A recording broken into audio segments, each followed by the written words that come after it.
नमस्ते दोस्तों, आशा की बैठकी में आपका स्वागत है। खूब लड़ी मर्दानी वह तो झांसी वाली रानी थी। या फिर दूसरी कविता देखिए, यह कदम्ब का पेड़ अगर माँ होता यमुना तीरे, मैं भी उस पर बैठ कन्हैया बनता धीरे धीरे। जैसी अमर पंक्तियों के रचयिता सुभद्रा कुमारी चौहान साहित्य जगत के आकाश की एक जगमगाता सितारा थी। उनकी कहानी और कविता पर समान रूप से पकड़ थी। 1921 के असहयोग आंदोलन में भाग लेने वाली वे प्रथम महिला थी। गांधी जी का उन पर विशेष प्रेम था। मैं उन्हीं सुभद्रा कुमारी चौहान की लेखनी से निकली एक अद्भुत कहानी सुना रही हूँ। कहानी का नाम है मछुए की बेटी। तो सुनिए कहानी आशा की जुबानी। चौधरी और चौधराइन के लाड़ प्यार ने तिन्नी को बड़ी ही स्वच्छंद और उच्छृंखल बना दिया था। वह बड़ी निडर और कौतूहल प्रिय थी। आधी रात पिछली पहर जब तिन्नी की इच्छा होती, वह नदी पर जा कर के नाव खोलकर जल विहार करती और स्वच्छंद लहरों पर खेलती हुई चंद्र किरणों की अटखेलियाँ देखती।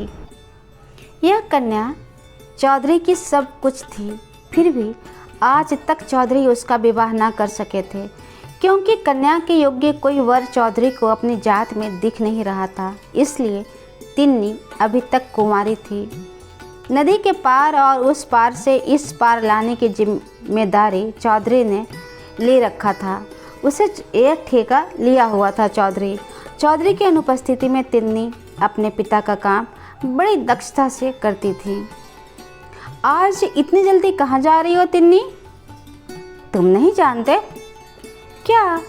यही कि राजा साहब आज उस पार जाएंगे। कौन राजा साहब? तुम्हें यह भी नहीं मालूम? मैं तो आज ही आया हूँ। और अब तक कहाँ थे? अपने घर। और मैं क्या रात दिन घाट पर ही बनी रहती हूँ, इसलिए मुझे सब कुछ जानना चाहिए और तुम्हें कुछ भी नहीं? तुम मुझे वैसे ही बहुत तंग किया करते हो। जाओ, अब मैं तुमसे बात भी नहीं करूँगी। तिन्नी को चिढ़ाकर उसकी क्रोधित मुद्रा को देखने में युवक को विशेष आनंद आता था। इसलिए वह प्रायः इसी प्रकार बेसिर पैर के प्रश्न करके उसे चिढ़ा दिया करता था। किंतु आज तो बात जरा टेढ़ी हो गई थी। तिन्नी ने क्रोधावश में प्रतिज्ञा ली थी कि अब वह युवक से बोलेगी ही नहीं। इसलिए मुंह फेर कर वह तेजी से घाट की ओर चल पड़ी। युवक ने तिन्नी का रास्ता रोक लिया और बड़े विनीत और नम्र भाव से बोला, तिन्नी, सच बता दे मेरी तिन्नी, मैं तेरा डाट चला दूंगा, तेरा नाव खोई दूंगा, तेरा आधा काम कर दूंगा। तिन्नी के क्रोधित मुख पर हंसी नाच गई। युवक उसके साथ डाट चलाएगा, उसे एक साथी मिल जाएगा। इस बात को सोचकर उसे बड़ी प्रसन्नता हुई। वह बोली, सच कहते हो? मेरे साथ तुम डाट चलाओगे? देखो, बापू नहीं है, मैं अकेली हूँ। यदि तुम सचमुच मेरे साथ डाट चलाने को कहो तो फिर बताती हूँ। सच नहीं तो क्या झूठ? मैं जरूर तुम्हारे साथ डाट चलाऊँगा, पर पहले तुझे बताना पड़ेगा। युवक ने कहा, हाँ बताती हूँ। इधर अपने पास कोई रियासत है ना, वहीं के राजा साहब नदी के उस पार शिकार खेलने जाएंगे। महीना 15 दिन का काम है मनोहर। खूब अच्छा रहेगा, खूब पैसे भी मिलेंगे। मैं तुम्हें भी दिया करूँगी, पर इतना वादा करो कि जब तक बाप को ना लौट कर आवे तुम रोज़ मेरे साथ डाट चलाया करोगे। यह कौन सी बात है तिन्नी? यदि तुम मान जा तो मैं तेरे साथ जीवन भर डाट चलाने को तैयार हूँ। तो जैसे मैंने कभी इनकार किया हो, नेकी और पूछ तुम मेरा डाट चलाओ और मैं इनकार कर दूँगी। तिन्नी, तुम मुझसे विवाह क्यों नहीं कर लेती? फिर हम दोनों जीवन भर साथ साथ डाट चलाते रहेंगे। क्षण भर के लिए तिन्नी के चेहरे पर लज्जा की लौली दौड़ गई, परंतु वह संभल कर बोली, कहने के लिए तो कह गए मनोहर, किंतु आज मैं विवाह के लिए तैयार हो जाऊं तो मैं खुशी के मारे पागल हो जाऊंगा। फिर इसके बाद मैं तुम्हें रानी बनाकर अपने आप को दुनिया का बादशाह समझूंगा। अपने आप को बादशाह समझोगे? क्यों मनोहर? और मैं बनूंगी रानी। पर मैं रानी बनने के बाद डाट तो न चलाऊंगी, अभी से कह देती हूँ। अरे, तब मैं ही क्यों डाट चलाने लगा? मैं बनूंगा राजा और तुम बनोगी मेरी रानी, फिर डांट चलाएंगे हमारे तुम्हारे नौकर चाकर। अच्छा यह बात, कहकर तिन्नी खिलखिलाकर हंस पड़ी और दोनों हंसते हुए घाट की तरफ चले गए। एक बड़ी नाव पर राजा साहब और उनके पुत्र कृष्णदेव अपने कई मुसाफिरों के साथ उस पार जाने के लिए बैठे। तिन्नी कई मच्छुओं और मनोहर के साथ डांट चलाने लगी।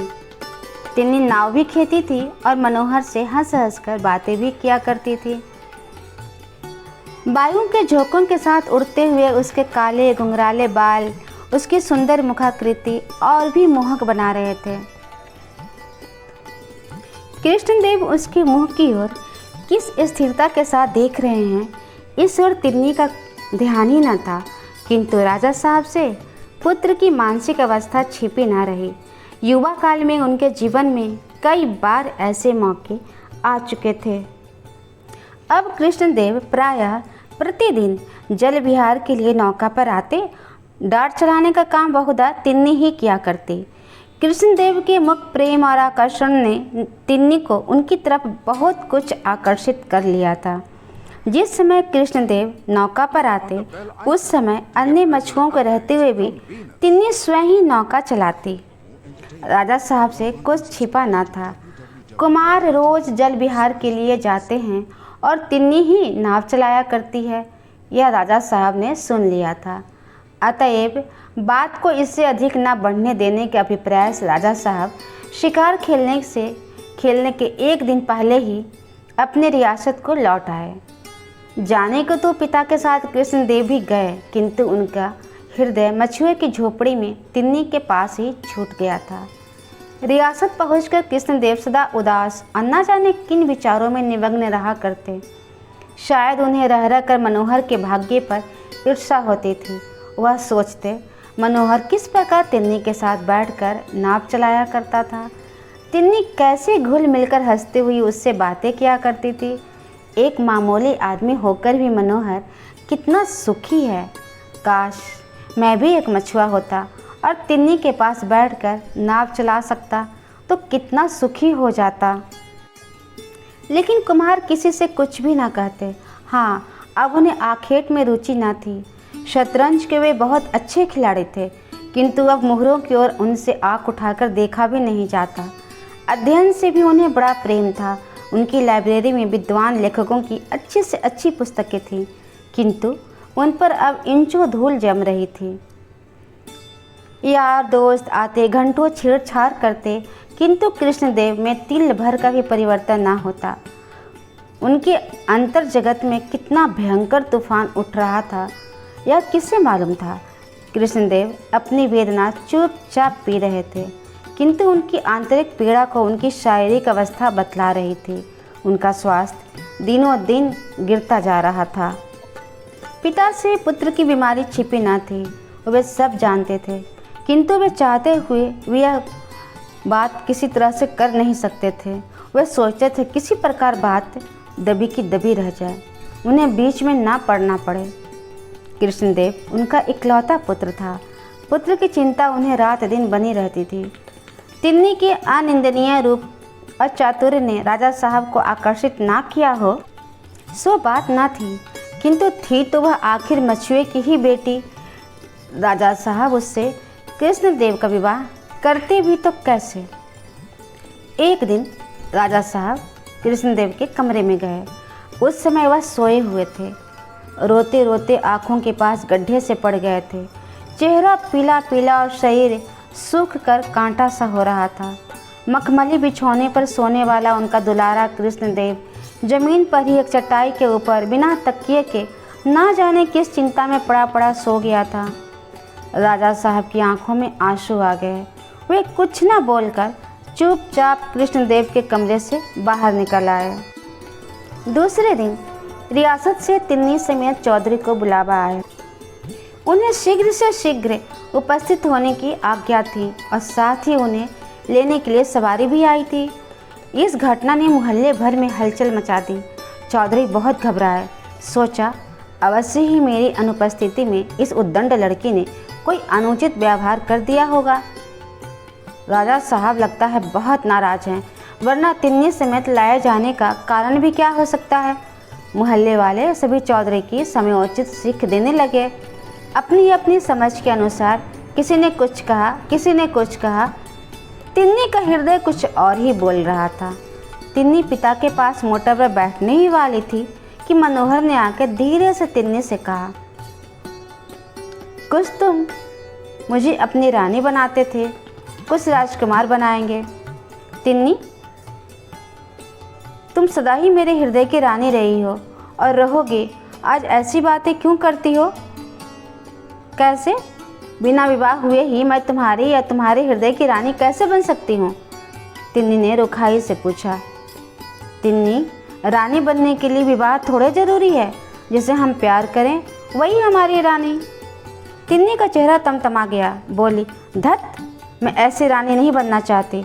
ऐसी रानी से तो मछुए की बेटी भली। और मनोहर के उत्तर की प्रतीक्षा न करके पिता के पास जाकर मोटर पर बैठ गई। मोटर स्टार्ट हो गई। जब ये लोग रियासत में राजा साहब के महल के सामने पहुँचे तब कुछ अंधेरा हो चला था। इनके पहुँचने की सूचना राजा साहब को दे दी गई। चौधरी पुत्री समेत महल के एक सोने कमरे में बुलाए गए। कमरे में राजा साहब और कृष्णदेव को छोड़कर और कोई न था। डर के मारे चौधरी की तो हुलिया बिगड़ रही थी, किंतु तिन्नी, वह तो मन ही मन मुस्कुरा रही थी। पिता पुत्री का उचित सम्मान करके राजा साहब ने मछुए को संबोधित करके कहा, चौधरी, हमने तुम्हें किस लिए बुलाया है? कदाचित तुम नहीं जानते। चौधरी भय से काँप उठे, हाथ जोड़कर बोले, मैं तो महाराज का गुलाम हूँ सदा। राजा साहब ने बात काटते हुए बोले, हम तुम्हारी इस कन्या को राजकुमार के लिए चाहते हैं। तिन्नी होठों के भीतर मुस्कुराई और चौधरी आश्चर्य से चकित हो गए। एक बार राजा साहब की ओर, फिर तिन्नी की ओर देखा। सहसा चौधरी को इस बात पर विश्वास न हुआ। कहाँ मैं एक साधारण मछुआ और कहाँ ये एक रियासत के राजा? हमारे बीच में कभी रिश्तेदारी हो भी सकती है? फिर ना जाने क्या सोचकर भय विह्वल चौधरी ने हाथ जोड़कर कहा, महाराज, यह कन्या मेरी नहीं है। राजा साहब चौंक उठे। आश्चर्य से उन्होंने चौधरी से पूछा, फिर यह किसकी लड़की है? हाथ जोड़े ही चौधरी बोले, महाराज, 15 साल पहले की बात है। नदी में बहुत बाढ़ आई थी। उसी बाढ़ में मेरे बुढ़ापे की लकड़ी यह कन्या मुझे मिली थी। यह एक घाट पर बहती हुई आई थी और इसके गले में एक छोटी सी सोने की ताबीज थी। ताबीज का नाम सुनते ही राजा साहब को ताबीज देखने की उत्सुकता हुई। उनके मस्तिष्क में किसी ताबीज की धुंधली स्मृति छा गई। पिता के आदेश से तिन्नी गले से ताबीज निकालने के लिए ताबीज के धागे की गांठ खोलने लगी। मछुए ने फिर कहना शुरू किया, महाराज, इस ताबीज का भी बड़ा विचित्र किस्सा है। एक बार ताबीज का धागा टूट गया। कई दिनों तक याद न रहने के कारण यह ताबीज इसे न पहनाई जा सकी। बस महाराज, यह तो इतनी ज़्यादा बीमार पड़ी कि मरने जीने की नौबत आ गई और फिर ताबीज पहनाते ही बिना दवा दारू के चंगी हो गई। तब से महाराज, ताबीज आज तक इसके गले में पड़ी हुई है। राजा साहब को स्मरण हो आया कि 15 साल पहले उनकी लड़की भी टेंट के अंदर से बाढ़ में बह गई थी, जिसके गले में उन्होंने भी एक ज्योतिष के अनुसार ताबीज पहनाई थी। उन्होंने एक बार कृष्णदेव और फिर तिन्नी के मुंह की ओर देखा। उन्हें उनके मुंह में कुछ क्या बहुत कुछ समानता दिख पड़ी। तब तक तिन्नी ने गले से ताबीज निकाल कर राजा साहब के सामने कर दिया। राजकुमार का हृदय बड़े ही वेग से धड़क रहा था। ताबीज हाथ में लेते ही राजा साहब ने मेरी कांति कहते हुए तिन्नी को छाती से लगा लिया। यह वही ताबीज था जिसे ज्योतिषी के आदेश से राजा साहब ने पुत्री के गले में पहनाया था। पिता पुत्री और भाई बहन का यह अपूर्व सम्मिलन था। सबकी आंखों में प्रेम के आंसू उमड़ आए। अब महल के पास चौधरी के रहने के लिए पक्का मकान बन गया है। चौधरी अपनी स्त्री समेत वहीं रहते हैं। अब उन्हें नाव नहीं चलानी पड़ती। रियासत की ओर से उनकी जीविका के लिए अच्छी रकम बांध दी गई है। राजमहल में रहते हुए भी कांति चौधरी के घर आकर तिन्नी हो जाती है और चौधरी के साथ उनकी थाली में बैठकर चौधराइन के हाथ की मोटी मोटी रोटियां खाती जाती है। तिन्नी को बहन के रूप में पाकर कृष्णदेव को कम प्रसन्नता न थी। वे तिन्नी का साथ चाहते थे, चाहे वह पत्नी के रूप में हो या फिर बहन के रूप में। इतिश्री। उम्मीद है आपको कहानी अवश्य पसंद आई होगी। कहानी पसंद आने पर कृपया इस चैनल को सब्सक्राइब कर लें, जिससे आप आगे की और भी अच्छी अच्छी कहानियाँ सुन सकें। शेयर करें, कमेंट करें और लाइक अवश्य ही करें। धन्यवाद।